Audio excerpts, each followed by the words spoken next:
chẳng hắn đại nhôm nhiệt triềm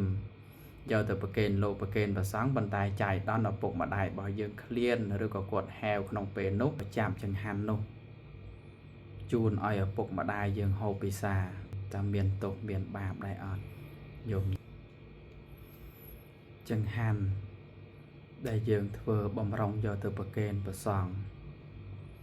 ក៏ប៉ុន្តែយើងបែងចែកឬក៏ចាប់ចង្ហាន់នោះជួនឲ្យឪពុកម្ដាយយើងហូបពិសាតាមមានទុកមានបាបដែរអត់ញោមញាតិញាតិញោមកន្លងមកមាន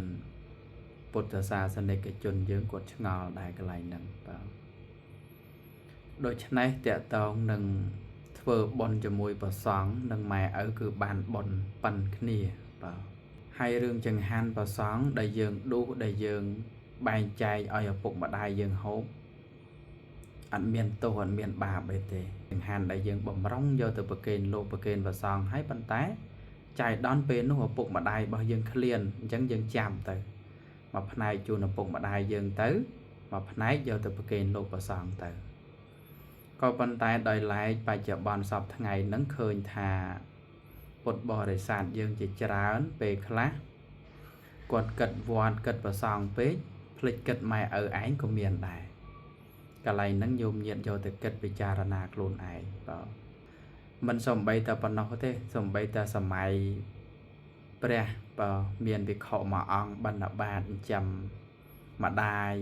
ដែលចាស់ជរានោះធ្លាប់ស្ដាប់រឿងហ្នឹងឯងបងណានឹងព្រះសម្មាសម្ពុទ្ធព្រះអង្គពោលទៅសើភិក្ខុនោះហើយទ្រង់អនុញ្ញាតឲ្យភិក្ខុទាំងឡាយទាំងពួងនឹងចាំមេដាបេដាដោយចង្ហាន់បណ្ឌបាតនឹងបានឲ្យតែមេដាបេដានោះចាស់ជរា